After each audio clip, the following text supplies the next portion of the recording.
Beaucoup de gens sont en train de dire, et même d'autres pays, Oui. pourquoi est-ce que la RDC n'accepte pas de négocier avec ces gens? Un Pourquoi? ami à moi, qui est un diplomate, m'a envoyé un document qui leur est parvenu. Et je vous assure qu'aucune nation sérieuse au monde ne peut accepter de telles choses en termes de négociations. Le Rwanda, via le M23, demanderait donc au gouvernement, 1, d'accepter que 43% des postes de commandement militaire au Nord Kivu et 39% au Sud Kivu uniquement soient remises entre les mains d'une communauté. 2.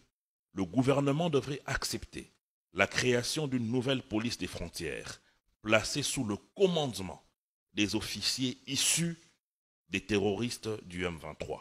3. Le gouvernement devrait accepter de décréter la partie est du pays, Nord Kivu, Sud Kivu, Ituri, Maniema, Otuele et Tanganyika comme une zone sinistrée, bénéficiant d'un statut d'administration particulière, d'une autonomie fiscale et financière ainsi que d'un concept sécuritaire spécial sous la gestion du M23. Le gouvernement accepte que ce groupe terroriste du M23 nomme les administrateurs des territoires, les maires des villes, leurs adjoints et bourgmestres dans le Grand Nord ainsi que dans le Haut Plateau. 5. Que les cadres de ce regroupement de terroristes intègrent les services de la présidence, de la primature du Parlement et des cours et tribunaux. 6. Que le gouvernement accepte de reconnaître formellement les grades de chaque militaire au sein de ce groupement terroriste de M23. 7. Que le gouvernement congolais coordonne le retour des réfugiés qui sont au Rwanda, Ouganda, Kenya et Tanzanie. C'est pratiquement ce qui a été écrit dans l'accord qui avait été signé. Et tout cela, aucun gouvernement sérieux ne peut accepter de telles conditions. C'est ça donc le cahier des charges le refus du M23. C'est leur cahier de charge.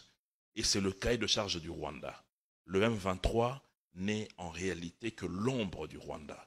Et donc aujourd'hui, nous ne parlons plus du M23 ni de l'AFC. C'est du Rwanda dont nous parlons aujourd'hui.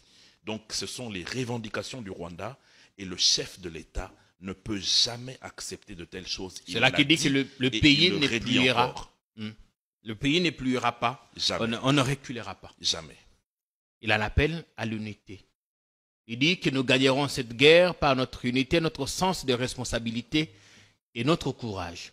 Ce matin, sur RFI, un opposant expliquait qu'on veut bien être unis, mais il y a des facteurs pour l'instant qui ne le permettent pas. Notamment, il y aurait, selon lui, 20% d'opposants en prison et 20 autres en exil. Mon cher frère Jean-Pierre, c'est ce qui me choquerait toujours et me choquera encore en ce qui concerne les hommes politiques de notre pays. Vous allez dans des nations comme Israël ou comme en Ukraine, lorsque le pays est agressé, on ne met pas de conditionnalité. Encore que ces conditions ne sont que fallacieuses. Aujourd'hui, nous savons que notre ennemi, c'est le Rwanda. Et dire que pour que nous puissions soutenir notre nation, il faille telle ou telle autre exigence, c'est de la lâcheté.